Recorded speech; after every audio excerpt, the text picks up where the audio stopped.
welcome back to another video, and today I have an absolutely epic Adamantipator trap deck profile for you guys. Now, this is not a normal Adamantipator build. As you can tell, it is very different. It's not as focused on the combo aspect, but actually it's focused on ending on all three of the original Adamantipator, synchros, or even two of them like Leonite and Dragite, and back it up with a bunch of trap cards, such as the less known Adamantipator trap cards that are actually pretty good. So without further ado, be sure to smash the like and comment down below what you guys think of the deck, and of course, let's get right into the video. Alright, so first off, we're running Triple Researcher. All the Adamantipator just got reprints in the Megaton, so it's incredibly cheap to build the deck, and Researcher is just an incredibly powerful card. All of the Adamantipator monsters have the effect to excavate 5 and then summon a rock that's a non-tuner from those 5 cards and stack the bottom at the bottom of the deck. These effects are great, but Researcher is the best one, because if you control a rock monster, you can special summon it from your hand generically. So Researcher is a really very good card, and a mandatory 3-up. To go with that, we are running Triple Adamantipator Analyzer. Analyzer is basically the Cyber Dragon Adamantipator, but it does the same thing as Researcher and is still an amazing card. And then Seeker is the second best one, I would say, because if you control another Adamantipator, you can special summon it from your hand.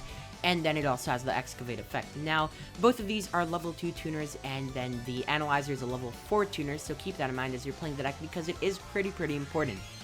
Next up, we're running Triple Quakimeru Guardian.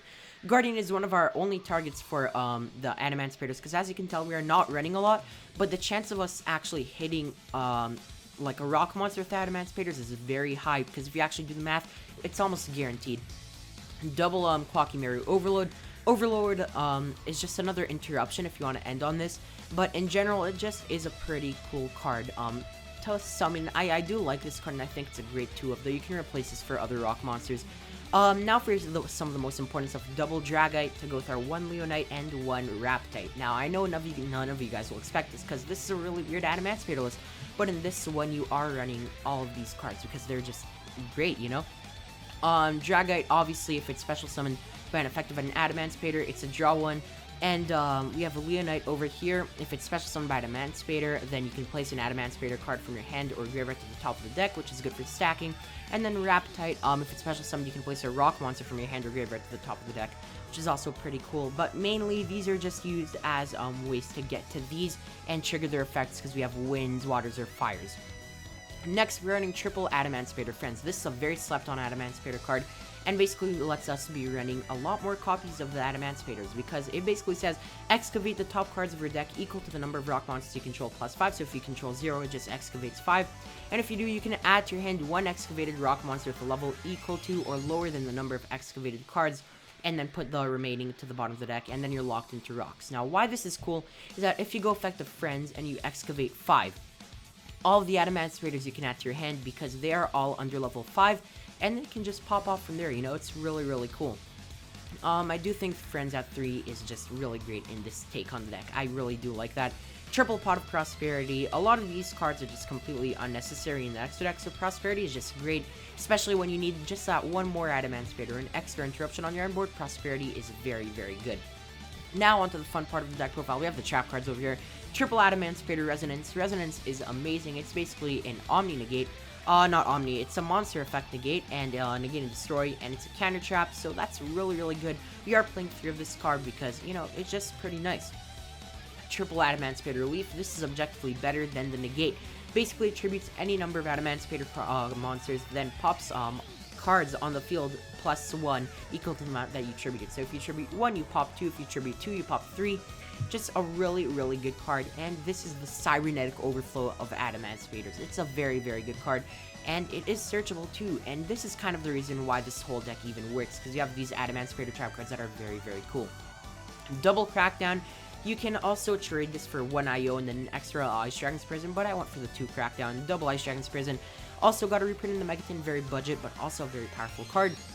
Triple Solemn Strike, the best Solemn card by far, because it can negate monster effects, but of course, we have Triple Solemn Judgment, because Judgment is just broken. Like, all the Solemn cards are just crazy, honestly, and we are capitalizing that on this trap build, because as you can tell, it is very unconventional, but in my opinion, it is a very fun and competitive way to play Adamantipator. Onto the extra deck, we have 1 Borreload Savage Dragon. You'll basically never make this, but it's nice to have in case you do. Double, Dragite. Dragite's really good. It excavates 5, and then it bounces cards opponent controls, up the amount of rocks, so that's really, really cool.